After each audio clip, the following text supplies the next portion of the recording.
দুৰ্ভগীয়া নন্দিতাৰ মৃত্যুৰ পাছতেই এতিয়া নন্দিতাক লৈ অপপ্ৰচাৰ চলিছে।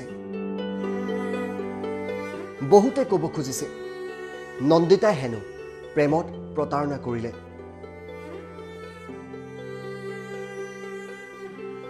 যাৰ বাবে এনে ঘটনা হ'ল।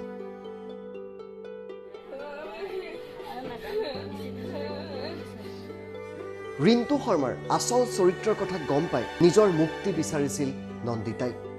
লাহে লাহে ৰিন্তুৰ কাষৰ পৰা নন্দিতা আঁতৰি আহিছিল। কিন্তু এতিয়া স্বাভাৱিকতে প্ৰশ্ন হৈছে, এগৰাকী যুৱতীয়ে নিজ জীৱনৰ সিদ্ধান্ত লোৱাৰ অধিকাৰ নাই নেকি? মই এইটো প্লেটফৰ্মৰ জৰিয়তে এইখিনি সুবিধা পাইছোঁ যেতিয়া মই ৩-৪টা কথা খুব স্পষ্ট কৰিব বিচাৰিছোঁ। অথনিও মই কথা কেইটামান কৈছিলোঁ কিন্তু থাকি গ'ল। প্ৰথমতে নন্দিতা শইকীয়ানো কোন সেয়া অসমৰ মানুহে জনাটো খুব প্ৰয়োজনীয়। তেওঁ অতি দৰিদ্ৰ পৰিয়ালৰ পৰা তেওঁ এখন জন্ম হৈছিল আৰু তেওঁ ইয়াতে পঢ়ি খুব ভাল ৰিজাল্ট কৰিছে। কৰি পেলাই তেওঁ ধেমাজি মৰিধল কলেজত এইকাৰণেই পঢ়িব গৈছিল কাৰণ ঢকুৱাখানা কলেজত আপোনাৰ হিন্দী ছাবজেক্টটো নাই।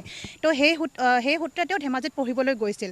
আৰু দ্বিতীয় কথা হৈছে বহুতকেইটা নিউজ চেনেল আৰু কাগজ পত্ৰই তেওঁৰ বিষয়ে ইমান এতিয়া বিকৃতভাৱে তেওঁলোকে লিখিছে যে প্ৰেমজনিত কাৰণ আছে, তেওঁ প্ৰতাৰণা কৰিছে, সেইবাবে এনেকুৱা ঘটনা হ'বলৈ পালে। এক প্ৰকাৰে এইটো মানে উদগনি দিয়াৰ দৰে হৈছে যে এনেকৈ প্ৰেমত প্ৰতাৰণা কৰিলে যেন এনেকুৱা ঘটনা হোৱাটো একো ডাঙৰ কথা নহয়। কিন্তু মই এটা স্পষ্টীকৰণ দিব বিচাৰিছোঁ নন্দিতা শইকীয়া হৈ পেলাই, কাৰণ যিহেতুকে তেওঁ এতিয়া দিব পৰা অৱস্থাত নাই।